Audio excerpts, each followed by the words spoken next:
Good evening, welcome to the show. I'm Regina Lay. I'm Balita. And I'm Shawn Yao. Tonight's big stories. The Philippines will file a new diplomatic protest against China after two Chinese aircraft dropped flares onto the path of a Philippine Air Force aircraft patrolling Scarborough Shoal, endangering the passengers. And the threat is not only at sea, with the National Security Council warning of foreign interference in next year's elections. The agency says foreign malicious actors have increased as the midterms draw near. On to our top story first. Another day, another diplomatic protest. The Philippines is set to file another diplomatic case against China over an incident in the West Philippine Sea. But unlike previous instances, this time around, the incident occurred in the air. A Chinese aircraft released flares onto the path of a Philippine Air Force aircraft that was patrolling the Bajo de Masinloc or Scarborough Shoal. This incident comes just as tensions between Manila and Beijing were cooling down, thanks to the provisional agreement that the two sides worked out in July. The question now is, how will this change that relationship again? Brian Castillo with tonight's big story. On August 8, Thursday, at approximately 9 a.m., two Chinese fighter jets suddenly appeared while a Philippine aircraft was patrolling the area near Bajo de Masinloc, also known as Scarborough Shoal. The Chinese reportedly released flares directly into the path of the Philippine plane, the NC-212I. Flares are a type of heat decoy released by aircraft as a defensive measure when targeted by enemy missiles. According to AFP Chief of Staff General Romeo Browner, what China did was extremely dangerous as it put the passengers on the aircraft at risk. For instance, yung mga flare na yon ay nakarating dun sa ating aircraft. No? Pwedeng mahigot dun sa propeller or sa intake, or pwedeng masulok pati yung ating aircraft. That is dangerous and provocative. Fortunately, the pilot and crew safely returned to Clark Air Base after the Maritime Aerial Patrol. According to the AFP, this is the first time China has used flares to try to deter or intimidate a Philippine aircraft, though the military says it won't stop them from patrolling our airspace. President Bongbong Marcos has already condemned the incident. In a statement, Marcos said the actions of the People's Liberation Army Air Force aircraft were unjustified, illegal, and reckless. The president added, the Philippines will always remain committed to proper diplomacy and peaceful means of resolving disputes. However, China should demonstrate full capability to act responsibly, both in seas and in skies. The Foreign Affairs Department has likewise expressed dismay at China's action, especially since there was an existing agreement between the two countries to de-escalate tensions in the West Philippine Sea, which was worked out just a month ago when Chinese officials came to Manila. It certainly took us by surprise. China has always said it's wanted to de-escalate, but every time, of course, na may nangyayari na ganito, certainly it tends to raise tensions. Due to the incident, the DFA plans to file a new diplomatic protest against China. The National Security Council's Assistant Director General Jonathan Malaya called it a serious escalation on the part of China. But he clarified to One News that the provisional agreement between the Philippines and China only covers Ayungin Shoal or Second Thomas Shoal. The provisional agreement between the Philippines and the People's Republic of China was only limited to Ayungin Shoal, the resupply mission to Ayungin. Okay, so hindi pasok yung iba. Ang luwag-luwag ng West Philippine Sea, no? Napakadaming features. We have 9 occupied features, and many of these areas are contested. So, kinabigla talaga namin yung nangyari. For now, the NSC is mulling a possible multilateral guideline for military air encounters with China, similar to an agreement by Southeast Asian countries in 2018. Defense Secretary Gibo Teodoro appealed to China to abide by international law and move to lower tensions over disputed waters. Hopefully, tumugon ang China sa international law at sa pangangailangan na mag-de-escalate, lalong-lalo na kung ang naratibo nila ay mali, kahit nasabihin ng publiko, diplomatic protest or whatnot. We cannot not do it kung hindi nag-aakies tayo. Hopefully, they listen to reason and heed the appeals of not only the Philippines but other countries to temper their moves.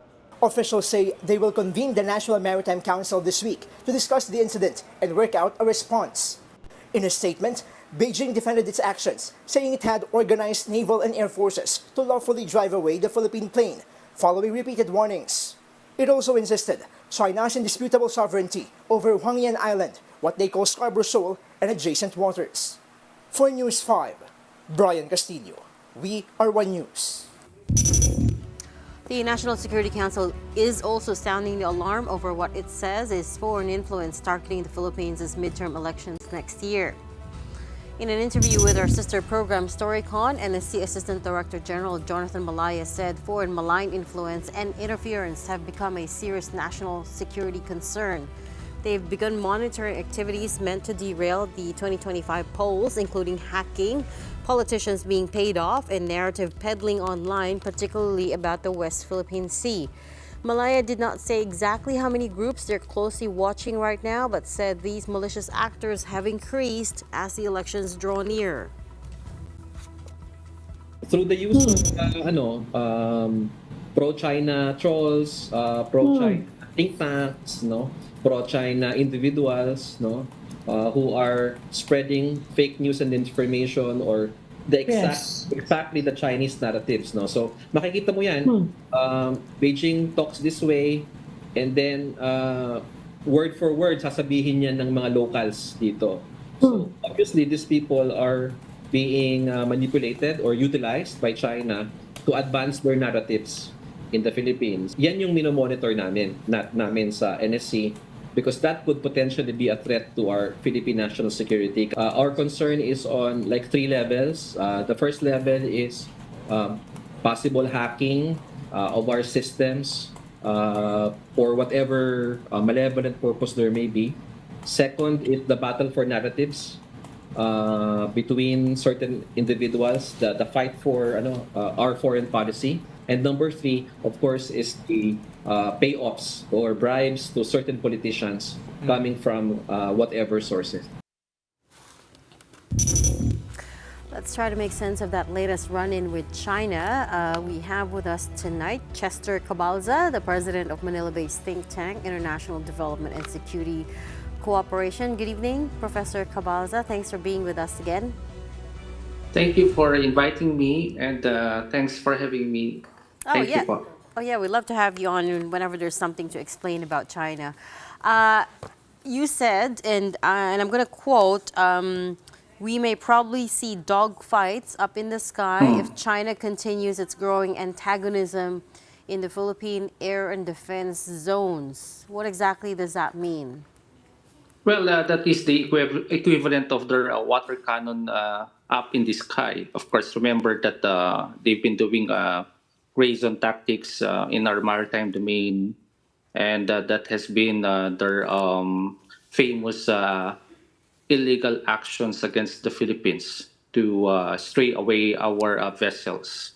This time around, while we are doing sovereignty patrols in our own airspace, I think that is one of their actions.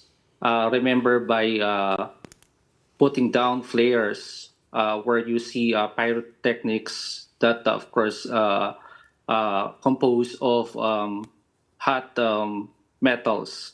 This is quite dangerous in terms of the treacherous flight operations that they're trying to do to our pilots. And this is very unusual and illegal and reckless, because, of course, if things would happen that way, then definitely we will see more, of course, unexpected accidents that will happen there. And we look at the precedence of dogfights. Usually this happens during conflicts and wars, where planes are fighting up in the sky. And I would see it as the equivalent of their water cannon to us. I mean, this is really not a good sign in terms of the air power that China is showing to the Philippines. Right. Chester, in an interview about this incident up in the air this time around, you said this show of force, and I'm going to quote you, said show of force is actually in reaction to the multiple drills we have been having with our allies. Can you tell us more about that? Well, if we try to look at the growing deterrence of the Philippines in its fight for freedom of navigation and overflight, we have seen major powers um, giving their support to the Philippines, not only on the maritime domain through freedom of navigation, but at the same time through freedom of overflight. The last time French air and space power came over to the Philippines and around Southeast Asia to show their force to us, and that was done through the Pegasus 24. And aside from that, we have also seen like-minded nations like the United States, Australia, Canada helping us and showing their HIMARS and the other sophisticated and advanced state-of-the-art technology. And if you try to look at the current assets of China right now, they have enlarged and, of course, invested so much on their Air Force, Navy, and Army, basically. That's the reason why it's a show of force, because they felt deterrence and a bit of insecurity also on the part of how the Philippines is operationalizing on its collective response against them, because we have invited the major powers for the principles of freedom of navigation and overflight. And I think that is the one of the root causes why China is showing its might up in the sky, because of course they also would want to flex their muscles in terms of their air and space defense advancements. Chester, in an interview, Secretary Enrique Manalo did say that China always says it wants to de-escalate tensions, but with actions like these, tensions keep rising, right? So in terms of next steps, Right. what do you think the Philippine government should do with de-escalating still in mind and without appearing to be a pushover this time around? Well, we have to remember that there are different fronts, and in the current global mismanagements of war right now, we have seen multi-domain attacks. Last time, of course, we have seen this in our own shores, in our own coast, and in our own seas. Through the maritime domain, this time around, we are being challenged and threatened in our sky, in our airspace. And of course, before there were cyber attacks also. That means that, of course, cyber has been one of the domains that they're trying to attack. And of course, you still have the land, and which we have seen also how they have intruded through economic and political coercions. And of course, it could be possibly that space will also be done, of course, through access to many of the things that we have seen through these cybers. But nonetheless, of course, going back to the question of what can we do now, given that, of course, we see all different threats in different fronts. I think based from the comments of our leaders today, they are still advocating for rules-based norms. And when we talk about rules-based norms, that doesn't only mean about the maritime domains, and also we have now, which I think we have to talk about the aerial and space of our sovereignty. And remember that Bajo de Masunlok, Panatag Shoal, or Scarborough Shoal belongs to the Philippines, and its air space would be part of our claims there. Right. Because what they have done to us recently is a show of disrespect to our sovereignty patrols, and that should not be tolerated, because at the end of the day, based from the arbitral Hague ruling, where the international court has decided that the Scarborough Shoal belongs to the Philippines. That includes also the airspace of the Scarborough Shoal. Right, Chester. And that China should also respect that. Well, actually, I think UNCLOS determined that it's within the EEZ, and therefore we Right. should have not exclusive, freedom of navigation and exploration within the area, not that it belongs to us, not that it's ours. I think that's what UNCLOS said, because it's a coral reef formation, right? Is that what Right. you wanted to say, Shawn? No, actually, it wasn't. I just wanted to clear that to up. set the record Agree, straight. agree. I totally agree with that. But still, even if it was identified, that of course that has been cleared in terms of the maritime claims of the Philippines and its entitlements. We have to also remember that that includes also the identification of the air and space zones of the country, Okay. So it would be right, which Chester. is part of the exclusive economic zone of the country. Okay. Just to clarify Regina's question and your answer to that, bale, no, yung airspace on top of Scarborough Shoal, so we also have a kind of exclusive rights to that area, so to speak. Rights, it's not sovereign territory, but we do have some sort of rights or claims to the air. Yeah, Okay. right, definitely. This is what I wanted to ask you. Of course, we all know we haven't been able to access the lagoon and the shoal. Flying over it would be perhaps, I'm assuming, the closest way we can check what's going on in there. Now, 2 months ago, you told the Inquirer that because there were reports that pipe laying was going on there. This is quite an extensive activity. And you Yeah, had told them yeah. that it could be part of an underwater system. Could it be perhaps them not wanting to see, us to see what's going on in there? Yeah, that's a very good and interesting question because, of course, from the bird's eye view, you can easily locate it and see beneath the waters, the surface of the water. Because, of course, if you go to those places, you have crystal clear waters there. And it could be it could be possible that that is one of the reasons why they are trying to deter us from doing the air patrol. But more than that, it's the same. It's like putting a matter, a surface that belongs also to the Philippines, and beneath and above that. So that remains to be part of the sovereignty rights of the Philippines. So meaning to say that no one should be doing that to us because it violates the freedom of overflight. Remember that everything that we are fighting here would be the principles of freedom of navigation and overflight. Yeah. And if you freely fly to those zones, then no one has the right to dump us with their flares because those are dangerous metals. Imagine if by accident someone dies there, and that would cause for any eventuality which we are trying to resist in the maritime domains.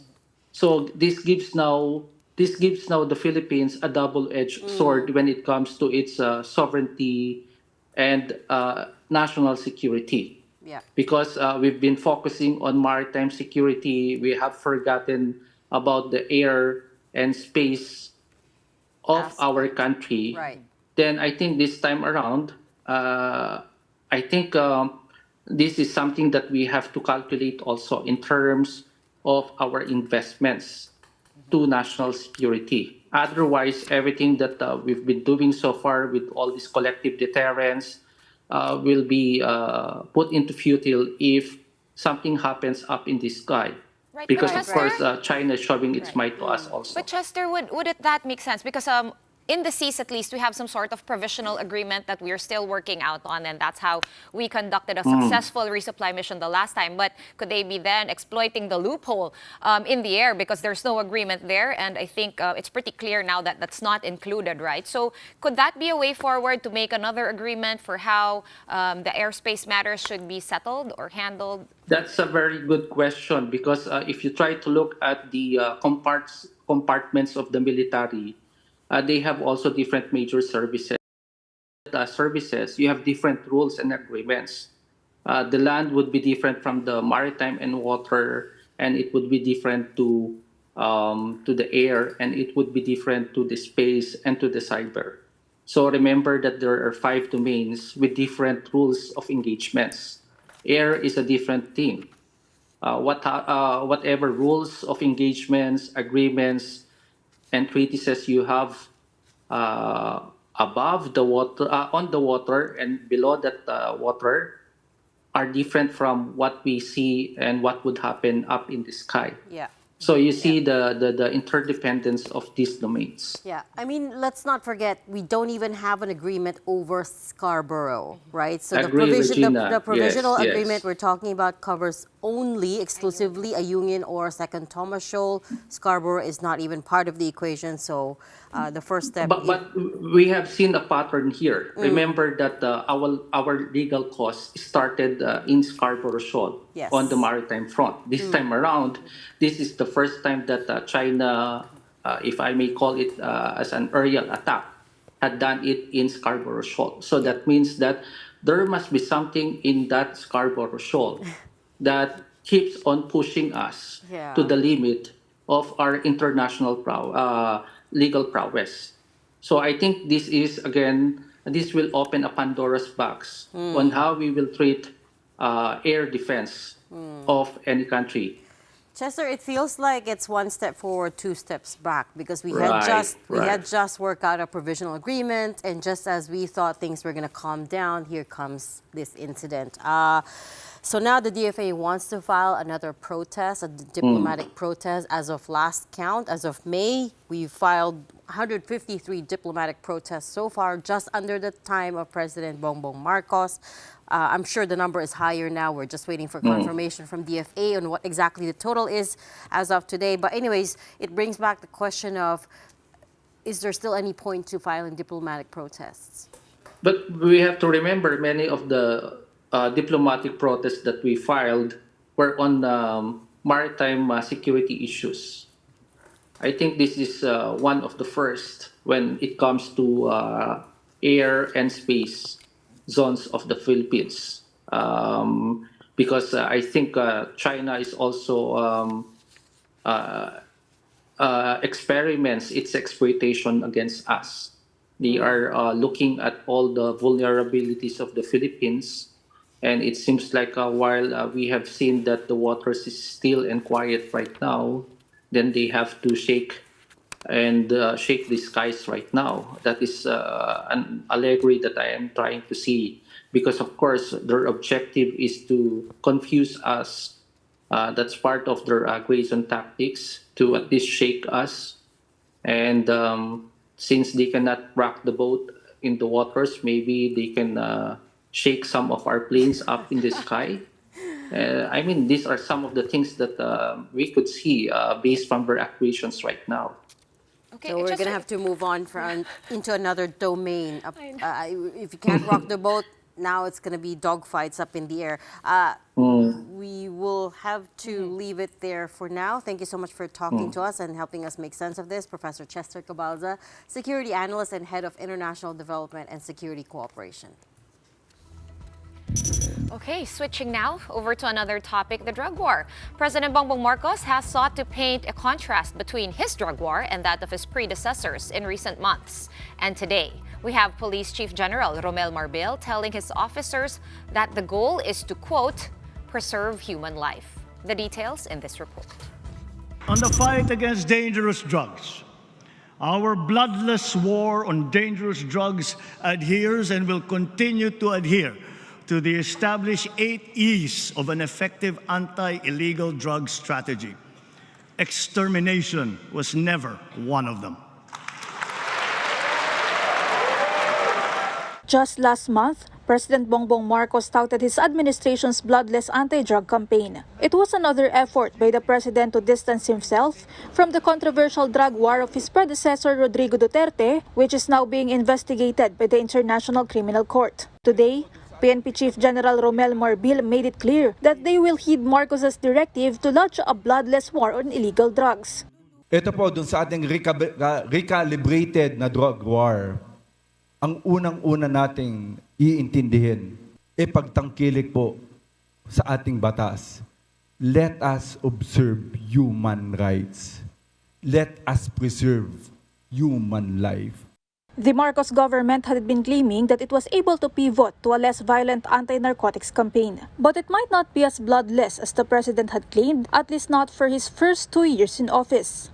The HAS Project, a multi-sectoral report on the drug war, recorded over 300 cases of drug-related killings in the Philippines in each of the first 2 years of the Marcos Jr. administration. The numbers are higher than the cases logged during the last year of the Duterte administration. The report also stated that for Marcos's year 1 and 2 in office, state agents were found responsible for more than a third of the killings, although there was a marked decrease during the president's second year. Former Duterte admin top cop and now Senator Bato de la Rosa wished the PNP's recalibrated drug war strategy a good luck. He says he also hopes and prays that they will succeed. The senator also defended the drug war during his time as PNP chief, saying, quote, "We did not discriminate as to who we are going to arrest. All violators of the law, drug lords, pushers, traffickers, and users were targeted in our anti-drug operations." End quote. Senator De La Rosa is being tagged as a possible suspect in the ICC's drug war probe along with former President Duterte. Meanwhile, other senators welcome the PNP's recalibrated approach to the drug war. Matagal naman na talaga dapat ginawa yun, hindi ba? Matagal lang hinahanap ng ating mga kababayan na may mahuli silang malaking kriminal talaga kaugnay ng drug war. At hindi mga maliliit na mga courier lamang. Minority Senator Rizon Tiveros, who chairs the panel investigating Pogos and their links to organized crime, said solving a problem of this magnitude requires a comprehensive and holistic strategy. It's also crucial to address the demand side through harm reduction, treatment, and prevention. Over in the lower house, the so-called Quad Committee has begun their hearings on Pogos and extrajudicial killings, crimes which they say could be interconnected. Mobile journalist Julie Baiza, We Are One News. We will be taking a closer look at the Clark Depot of the North-South Commuter Railway in Pampanga, which is about 80% finished now. The details when we return. Keep it here.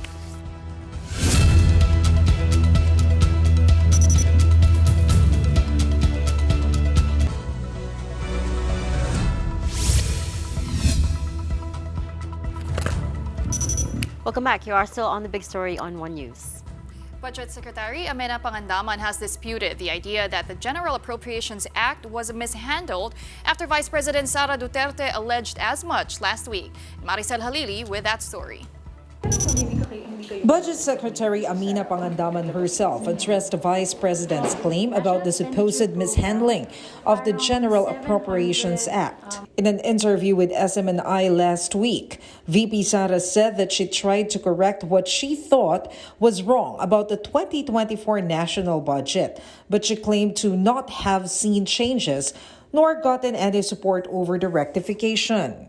According to Duterte, this was just one of the reasons why she resigned from the Marcos cabinet. But the Budget Department denied Duterte's accusation, saying the National Expenditure Program, or NEP, is carefully studied before submission to Congress. The scrutiny is just as strict during legislative deliberations until the actual passage of the budget. Hindi ko po napanood yung buong, is it an interview? Yung buong interview. Pero nakita ko po doon na ang sinasabi niya ay yung tungkol sa General Appropriations Act. Pag GAA, meron po tayong budget process. And we always respect po yung wisdom ng ating Kongreso. Pangandaman also pointed out that DepEd's funds for 2024 were actually higher compared to what the department asked for or what it got in 2023. It was quite a huge increase po from yung previous level niya noong 2023 because it was then kung kailan po ginawa at saka ni-launch ng ating Vice Presidente yung kanilang matatag program. Kaya po, binigyan po natin yan ng pondo noong 2024. VP Sara is yet to comment on the DBM's explanation. Several lawmakers have also slammed Duterte's allegations of the budget's mishandling, as well as her silence over China's incursions. Personally, I'm trying to question why, apart from all of these things happening, while nagkaroon nga po in recently yung flare ng Chinese government in the West Philippine Sea, she remains to be silent about it. While criticism of the vice president is not letting up, her ratings have continued to slide. In a social weather station survey conducted between June 23 and July 1 and released over the weekend, VP Duterte got a net satisfaction rating of plus 44 in June, a 19-point drop from her 63 rating in March. This is the lowest satisfaction rating the vice president received since assuming office in 2022. Meantime, other top government officials fared better. Senate President Chis Escudero has a satisfaction rating of plus 47 points since taking over the upper chamber back in May. House Speaker Martin Romualdez also saw his numbers rise to plus 29 from plus 13 3 months ago. The net satisfaction of Chief Justice Alexander Gesmundo also rose to plus 32 from just 13 points in March. The recent SWS survey polled 1,500 adult respondents with sampling error margins of plus minus 2.5%. For News 5, Maricel Halili, We Are One News. On to transportation news now, and the Clark Depot of the North-South Commuter Railway is now about 80% complete. Officials checked on its progress today, and our reporter Gerard de la Peña went along and filed this story. Transportation officials inspected the progress of the North-South Commuter Railway's Clark Depot in Mabalacat, Pampanga. It's now 80% complete, with an operations command center and a training facility for railway employees. The Clark Depot is expected to be finished next year, with the Clark to Valenzuela route operational by 2027. The 870 billion peso 147-kilometer railway aims to connect Clark International Airport in Pampanga to Calamba City in Laguna, servicing 800,000 passengers daily. Kaya yun talaga ang dream natin, no? Na yung train system natin will be operational similar to the operations of trains in Japan or in other developed countries.